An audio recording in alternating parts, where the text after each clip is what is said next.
Hello tout le monde, j'espère que vous allez bien. Aujourd'hui on se retrouve pour une vidéo un peu spéciale. Et oui, aujourd'hui on ne fait pas un tutoriel, mais bien une vidéo où je vais vous exprimer, vous expliquer, vous raconter un peu mes inspirations, ce qui m'inspire au quotidien pour réaliser des illustrations, pour réaliser les peintures que je fais, etc. Tout ce qui m'inspire au quotidien qui fait que j'ai le style que j'ai aujourd'hui et je dessine ce que je dessine aujourd'hui. J'espère que ça vous inspirera aussi pour trouver vos propres inspirations. Et on se retrouve tout de suite pour le début.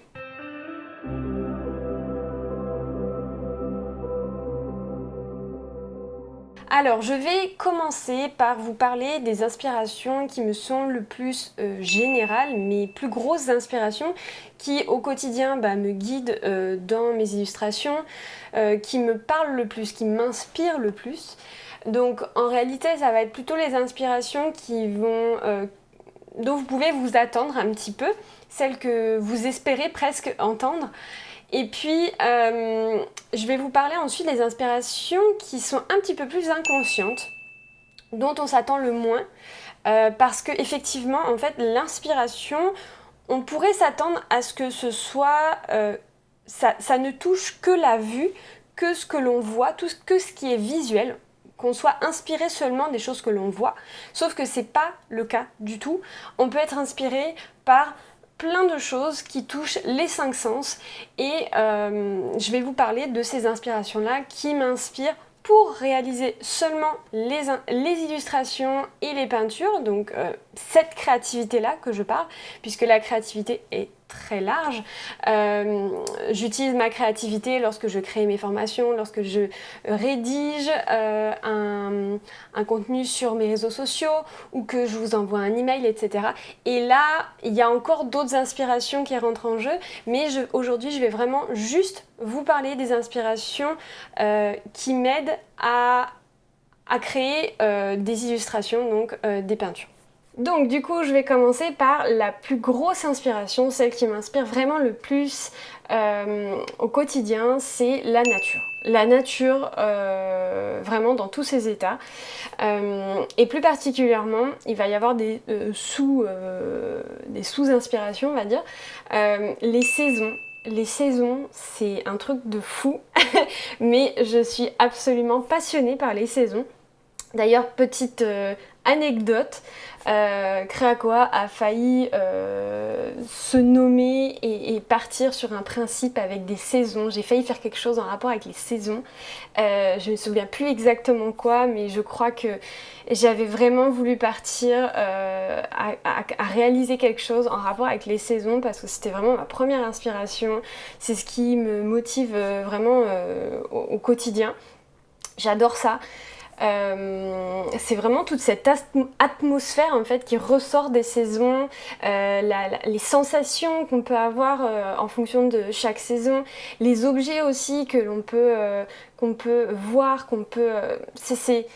c'est par exemple, je sais pas, l'automne ça va être plutôt l'esprit un peu cocooning, l'hiver ça va être le froid, cette sensation de froid, c'est tout ce qui englobe la neige, enfin chaque saison m'inspire au plus profond et me donne envie de créer.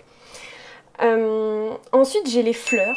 Alors les fleurs, évidemment, je pense que ce n'est pas du tout une surprise pour vous. Je suis totalement fan des fleurs et c'est, je trouve, un sujet qui est vraiment très inspirant dans le sens où une fleur n'est pas forcément obligée de ressembler à une vraie fleur. C'est-à-dire qu'une fleur que l'on illustre, que l'on peint, que l'on crée n'est pas forcément une vraie fleur. À partir du moment où elle a des pétales, une tige, etc., eh bien, ça ressemble à une fleur. Donc en fait c'est vraiment, je trouve, un sujet qui est très intéressant pour débuter. C'est d'ailleurs avec ce sujet-là que j'ai commencé, mais c'est pas par hasard, c'est-à-dire que j'aurais pu commencer avec autre chose, mais clairement c'est la nature, les fleurs, je trouve ça absolument magnifique. Il y a de toutes sortes de fleurs et moi je suis plus attirée par les fleurs sauvages pour leur esprit un petit peu pas trop ordonné et pas un peu rebelle quoi, un peu sauvage du coup. Après, toujours dans la même catégorie, on va avoir les animaux. Les animaux m'inspirent énormément, j'adore les animaux, qu'ils soient domestiques, qu'ils soient sauvages, qu'ils soient... Ils m'inspirent, je me sens bien en leur compagnie, j'aime les regarder vivre, je regarde des documentaires, je m'intéresse à beaucoup de choses et les animaux, j'aime les voir aussi, je les trouve magnifiques, avec toutes ces couleurs, avec toutes ces formes différentes, leur dangerosité ou pas, enfin voilà, les animaux c'est très inspirant pour moi en tout cas. Après, dans la même catégorie de la nature, j'ai envie de vous parler de l'eau. L'eau m'inspire énormément, j'adore l'eau. Et encore plus depuis que je suis avec mon homme, parce que lui aussi est passionné par tout ce qui est eau, la nature où il y a de l'eau, en fait. La mer, les rivières. On passe notre temps à aller dans des endroits en fait où il y a de l'eau. On va au lac, on adore aller dans la forêt et découvrir des petits ruisseaux. On est vraiment fan de ça. Les activités, j'adore les faire dans l'eau. Je fais du kayak hebdomadairement, je sais pas si ça se dit, de manière hebdomadaire toutes les semaines. Voilà, on vit à côté de la mer, lui il a toujours vécu à côté de la mer, on adore ça. C'est cette sensation de vide, de se sentir tout petit, et puis la sensation de l'eau, le visuel, je trouve ça absolument magnifique, ça m'inspire énormément. Et enfin, dans la catégorie nature, il y a vraiment tout ce qui est paysage. Les paysages m'inspirent beaucoup pour tout ce qui est aquarelle notamment, mais pour toutes sortes de choses aussi. J'adore les montagnes, je suis une fan de montagnes. Cette majestuosité, cette immensité en fait, c'est vraiment ça qui m'inspire dans tout ce qui est inspiration nature. C'est le fait qu'on soit vraiment tout petit à côté de tout ce qui se passe dans notre monde. Et la nature est tellement belle que j'ai envie de la représenter, elle m'inspire. C'est aussi un endroit où je me sens bien, où je me ressource, où ma créativité se décuple, où ma créativité d'ailleurs se recharge. Et pour moi, la nature, ça reste vraiment mon inspiration première. Ensuite, pour rester dans les inspirations un petit peu nature, un petit peu objet, tout ça, j'ai envie de vous parler de la nourriture. La nourriture, clairement, c'est une inspiration. Je vais pas vous en parler beaucoup parce qu'au final, j'aime beaucoup. Ça m'inspire énormément. Mais c'est vrai que j'ai pas tendance à dessiner forcément à chaque fois de la nourriture. Quand je parle de nourriture, ça englobe même par exemple le tutoriel que j'ai fait avec la théière. Pour moi, ça en fait partie, c'est quelque chose qui dans mon cerveau est en lien avec la boisson, avec ce que tu peux avaler tout simplement. Mais clairement, les fruits, en fait. Les fruits sont ma passion. Dans la vie de tous les jours, je suis une mangeuse de fruits depuis toujours. On me propose un gâteau et un fruit, je vais prendre le fruit en règle générale. Vraiment, j'adore les fruits. J'ai vraiment une passion avec ça. Je les trouve beaux, j'aime ce côté sucré acide parce que oui, je fais partie des gens qui aiment l'acidité. Mais voilà, c'est vraiment quelque chose. Les fruits, c'est tout quoi. Et il n'y a pas que les fruits au final, les légumes aussi. Donc en fait, c'est vraiment la nourriture qui se rapproche à la nature. On en revient toujours au même endroit, mais c'est ça. Je vais pas aller dessiner un donut. C'est pas mon truc. Mais voilà, tout ce qui est nourriture en rapport avec la nature, les éléments de base en fait. Alors je vais continuer maintenant avec une autre inspiration, une grande catégorie que je vais appeler l'espace. Alors c'est pas l'espace dans le sens le cosmos, tout ça, ça je vous en parlerai après, mais c'est plutôt une histoire de sensation, une histoire de, pas de volume parce qu'on reste dans l'espace 2D, mais en gros l'idée c'est que la disposition des objets, des éléments dans l'espace autour de moi m'inspire, me touche, me guide en fait dans ma manière de créer. C'est-à-dire que j'aime l'ordre, j'aime quand les choses sont homogènes, sont disposées de manière homogène. Donc en fait, tout est lié, c'est-à-dire que j'aime la création de motifs pour une raison, pour cette raison-là. C'est-à-dire qu'il y a une manière d'organiser ces éléments de l'illustration du motif pour créer un motif. Je ne sais pas si c'est très clair ce que je dis, mais en gros, c'est vraiment cette disposition des éléments qui m'inspire. J'adore organiser des éléments dans une illustration. Mais tout provient de mes inspirations de la vie. C'est-à-dire que j'aime tout ce qui est puzzle, j'aime quand c'est organisé, j'aime quand c'est... C'est toutes ces petites choses-là qui font que les motifs, par exemple, j'adore ça. Mais il n'y a pas que les motifs, il y a aussi tout ce qui est lettering, calligraphie. Ça en fait un peu partie parce qu'en réalité, c'est l'organisation des lettres. Alors je parle surtout du lettering en réalité.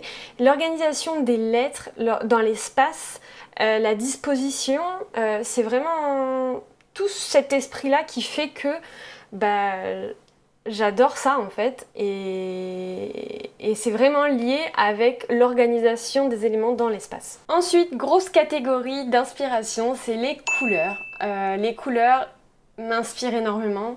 Je dois pas être la seule, loin de là. Mais les couleurs m'inspirent énormément. C'est cette association de couleurs. J'aime quand il y a peu de couleurs dans une illustration, dans une peinture. J'aime le monocouleur, monochrome, tout ce qui est vraiment jouer en fait. C'est jouer avec la couleur qui m'intéresse. Et donc clairement, tout ce qu'il y a autour de moi, les couleurs qu'il y a autour de moi, les associations de couleurs qu'il y a autour de moi m'inspirent énormément.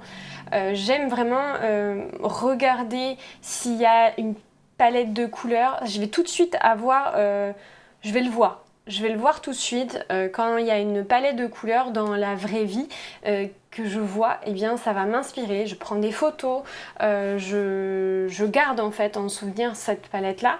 Ou alors j'essaye vraiment de me souvenir de l'association des couleurs. Si c'est une association que j'ai déjà vue qui vient juste me titiller, par exemple l'association d'un rose très clair, rose un peu nude avec un bleu un peu turquoise, un peu Pepsi, ça c'est des associations, je vais y arriver, que j'aime beaucoup et que je vois de temps en temps et qui me font des rappels comme ça de ce que j'aime, de ce qui m'inspire. Et puis au final, quelques temps après, quand je vais réaliser une illustration, inconsciemment je vais venir associer ce fameux rose et ce fameux bleu. Mais dans tous les cas, j'avoue avoir une passion pour l'association du rose et du bleu. Je pense que si vous suivez mes tutoriels, je pense que vous le savez, il y en a partout du rose et du bleu, mais c'est vraiment cette association de couleurs, ces deux couleurs-là qui m'inspirent plus que si le rose était avec une autre couleur ou le bleu était avec une autre couleur. Et ça se ressent dans mon environnement. J'ai tendance à être attirée par cette association de couleurs-là. Enfin bref, en gros c'est vraiment... les couleurs m'inspirent et c'est d'ailleurs... je vais jouer avec ces couleurs-là, notamment quand je fais de l'aquarelle, et c'est pour ça que j'aime aussi l'aquarelle, pour cette inspiration que j'ai envers les couleurs. Alors, prochaine grosse catégorie qui m'inspire, ça va être la simplicité, la douceur des éléments qui vont être autour de moi et qui m'inspirent au quotidien dans mes créations. Qu'est-ce que j'entends par là? Ça va être la simplicité des traits, la simplicité des formes, la simplicité des couleurs, le peu de couleurs, donc ce que je vous expliquais juste avant, le fait qu'il y ait peu de couleurs, pour moi ça signifie quelque chose de simple. Et c'est vraiment cette simplicité des formes, de l'organisation, des éléments. J'aime pas par exemple quand il y a une pièce vraiment trop chargée d'éléments. J'aime quand c'est vraiment assez light. Qui a une simplicité vraiment et une douceur. La douceur surtout va se faire au niveau des traits. Je vais avoir tendance à faire plutôt des traits plutôt doux, plutôt un peu, comment on dit, pas circulaire, mais pardon pour le bruit, des formes un peu plus arrondies, douces quoi, tout simplement. C'est ce qui en réalité provoque aussi mon amour pour tout ce qui est doodle, tous les dessins que je réalise qui sont très simples, que j'appelle le dessin moderne, la 2D, enfin voilà, je fais vraiment que de la 2D et c'est aussi pour ça, parce que j'aime tout ce qui est simple dans ma vie, j'aime quand les choses sont simples, j'adore, je suis une passionnée des recherches d'astuces, c'est-à-dire que j'aime quand ma vie est rapide, productive, simple, j'aime aller à l'essentiel. Et tout ça c'est lié en fait. Tout est lié, ma vie, mes inspirations, et là on en voit une très très bonne illustration. Ensuite, la prochaine grosse inspiration que j'ai envie de vous parler, c'est l'univers jeunesse. En fait, je l'appelle comme ça, mais c'est en gros les enfants. Les enfants m'inspirent plus que les adultes, désolée. Mais les enfants m'inspirent parce qu'ils sont très... c'est leur folie, leur créativité qui m'inspire. La manière dont eux, ils pensent, ils agissent aussi. Cette manière d'agir de manière très insouciante, très sans croyance. Ils n'ont pas de croyance, ils ont peur de rien, entre guillemets. Ils n'ont pas peur du regard des autres. Ils n'ont pas peur de faire une maison bleue, rouge, verte, un chat bleu, vert, rouge. Ils ont peur de rien en fait au niveau de leur créativité. Ils sont libres. Et ça m'inspire beaucoup pour moi réaliser mes propres illustrations. En fait, je m'inspire beaucoup de leur manière de penser, de leur manière de créer, pour moi créer derrière. Aussi essayer de me libérer de toutes mes croyances, essayer de lâcher prise en fait, et si j'ai envie de dessiner une personne avec une peau violette, je le fais en fait. J'ai le droit. J'ai le droit et souvent le résultat est fou, donc il faut pas se bloquer, et c'est ça qui m'inspire chez les enfants. Et en plus de ça, l'univers jeunesse que j'appelle, j'ai fait exprès d'appeler ça l'univers jeunesse et pas juste les enfants, parce que l'univers jeunesse, j'englobe aussi le fait que j'adore tout ce qui est imaginaire, toutes les illustrations qu'on peut voir de personnes qui réalisent par exemple des livres pour enfants, c'est souvent un univers qui est très coloré, qui est très doux, qui est simple aussi, très simple. Souvent des illustrations en 2D, même fait un petit peu à la...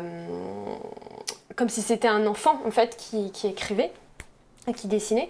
Et c'est ce style-là en tout cas qui m'inspire. Bien évidemment qu'il y a d'autres styles dans l'univers jeunesse, mais c'est vraiment moi ce style-là qui me parle. Pour parler des inspirations plutôt visuelles là du coup, de cette inspiration là, mais en gros ouais c'est les enfants et leur manière plutôt insouciante de penser, de créer et de se dire en fait excusez-moi pour le mot mais je fais ce que je veux, voilà. Ensuite, j'ai envie de vous parler d'une catégorie un petit peu plus... Là, on va rentrer en fait dans tout ce qui est inspiration un peu différente, de ce qui sort un peu du lot, un petit peu plus spécifique aussi. Et la première, ça va être les cultures ethniques. J'ai une passion pour les cultures. Et les cultures ethniques en particulier, parce que je trouve que... Je sais pas, ça m'inspire le fait qu'ils... Les visuels en fait, souvent c'est comment dire, c'est l'atmosphère qui en ressort. Souvent ce sont des lignes simples, on en revient toujours à la même chose. J'aime par exemple tout ce qui est culture de la Polynésie française, avec beaucoup de signes de visuels très, très simples, mais en même temps où il y a une signification derrière, avec des formes qui sont souvent très simplifiées. Et c'est pour ça d'ailleurs que j'adore les musées de culture ethnique avec où on voit des cultures qui ont disparu ou qui sont encore actuelles mais qu'on appelle culture ethnique, c'est des cultures qui sont en minorité et qui sont malheureusement en voie de disparition. Et je trouve que c'est passionnant. Déjà de base, j'adore. Je suis vraiment une passionnée de découverte de nouvelles cultures. J'ai beaucoup voyagé quand j'étais un petit peu plus jeune. J'ai vécu dans d'autres pays. Et en fait, je ne l'ai pas fait spécifiquement pour vraiment le projet que j'avais, mais plus pour justement cette découverte de la culture, c'est-à-dire rentrer dans la culture des gens, comprendre leur manière de penser, comprendre le fait qu'ils sont différents de moi, qu'ils pensent différemment, que leur quotidien est différent de la mienne, du mien, je vais y arriver, mon quotidien. Bref, tout ça pour dire que la culture, c'est pour moi une source d'inspiration. Donc en partie les voyages évidemment, mais c'est pas vraiment le voyage en lui-même. C'est le fait de découvrir quelque chose de nouveau, de découvrir une manière de penser différemment, une manière L'art est différent aussi dans chacun de ces pays-là, une manière de penser en fait. Tout est lié et je trouve ça passionnant. Enfin bref. Ensuite, l'autre inspiration dont j'ai envie de vous parler, c'est aussi en lien avec les voyages, entre guillemets. Ça va être plutôt ça va être les expériences de vie.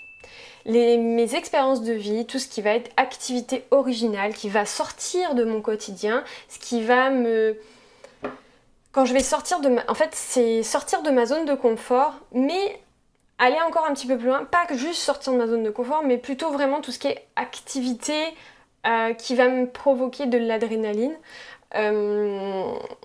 et qui est en lien avec ce que j'aime.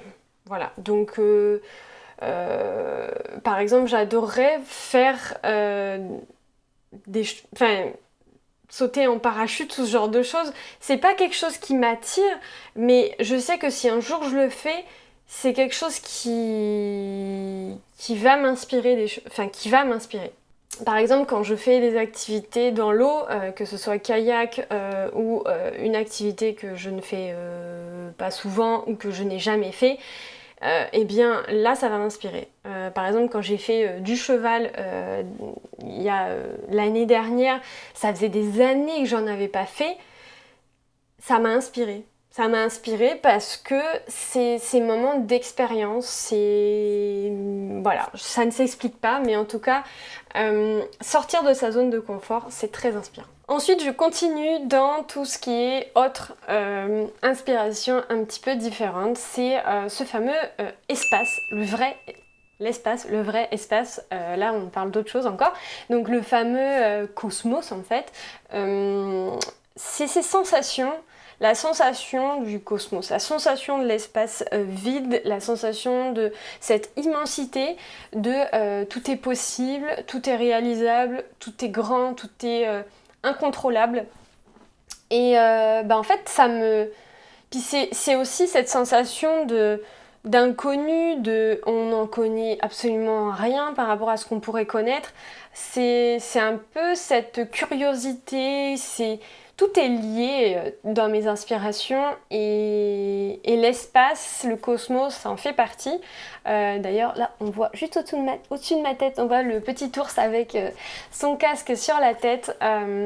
Ça en fait partie en fait, tout est lié dans ma vie et cette inspiration-là aussi. Et enfin, donc pour finir cette vidéo, je vais vous parler de 3 autres inspirations qui sont un petit peu différentes puisque on va toucher plutôt, le toucher, justement.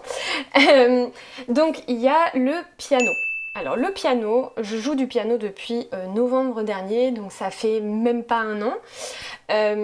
Et clairement, c'est une inspiration de dingue. Alors, j'hésite entre le mot inspiration et le mot réacteur de créativité, renaissance de créativité, activateur de créativité. En gros, je joue du piano avant de créer. Ça m'aide énormément à réactiver en fait mes sensations du présent, à me recentrer sur mon propre corps, sur mes propres sensations, sur le moment présent. Et le piano, le fait qu'il y ait vraiment cet aspect du toucher sur les notes, sur le piano, l'écoute des notes, l'écoute de la musique, tout ça me relie avec mon présent et m'aide énormément à activer ma créativité, à me remettre sur le chemin de la créativité.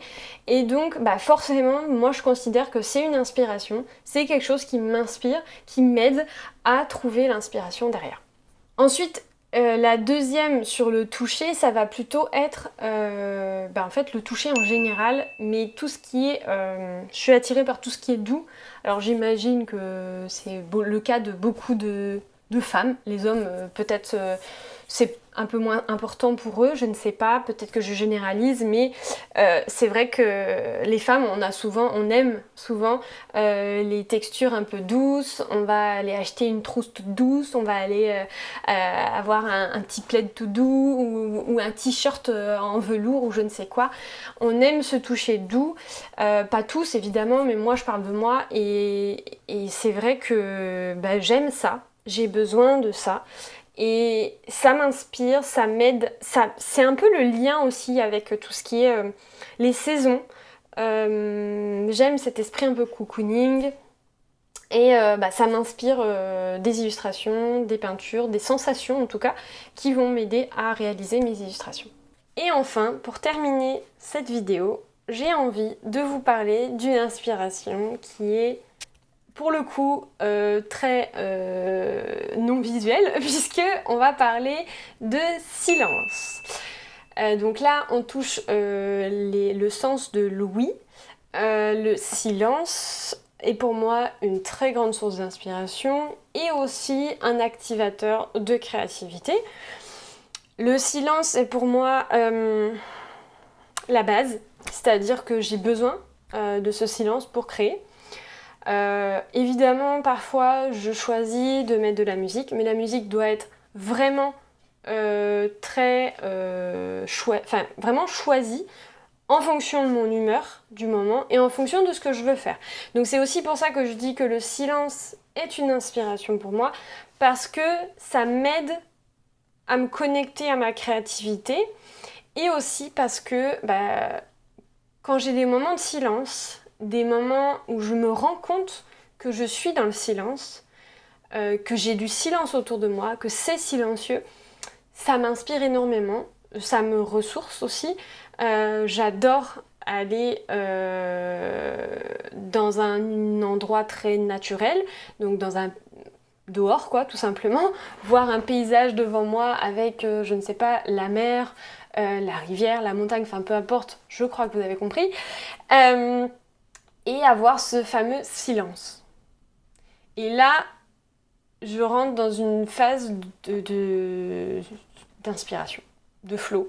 Voilà, je me sens moi et là ça commence à fuser. Donc le silence pour moi est très important, que ce soit avant la création comme pendant la création. Le silence fait partie de mes inspirations. Je sais pertinemment que le sujet de l'inspiration, comment trouver l'inspiration, comment être inspiré au quotidien, comment nourrir sa créativité, l'explorer, trouver son style, tout ça c'est lié. Je sais que c'est un sujet qui est difficile lorsque l'on débute dans le dessin, dans l'art, dans la créativité en général. C'est un sujet qui nous vient forcément en tête et qu'on ne sait pas vraiment traiter en fait, puisqu'on n'a pas appris à le faire. Et donc c'est pour cette raison-là que j'ai décidé de créer une formation sur le sujet. Cette formation sort lundi 3 octobre 2022. Donc si le sujet t'intéresse, si tu sais que tu peux être intéressé par développer ces sources d'inspiration, essayer de savoir tout simplement connaître tes inspirations à toi, trouver l'inspiration au quotidien, mais aussi nourrir ta créativité, savoir l'explorer et bien évidemment trouver ton style. Toutes ces questions-là, si ça t'interroge, si tu sais que tu as du mal à aller sur ce sujet-là, eh bien n'hésite pas à rester connecté et à venir voir ce que je te prépare dès lundi 3 octobre pour cette formation-là. J'ai vraiment hâte de pouvoir enfin vous la présenter. Ça fait 1 an que je travaille dessus. J'y ai vraiment mis tout mon âme, tout mon amour et voilà, donc j'espère que ça va vous plaire. En tout cas, si cette vidéo vous a plu, n'hésitez pas à liker la vidéo juste en dessous et à vous abonner évidemment pour recevoir les notifications des prochaines vidéos, des prochains tutoriels même. En attendant, je vous souhaite une très bonne journée et je vous dis à très vite. Ciao ciao!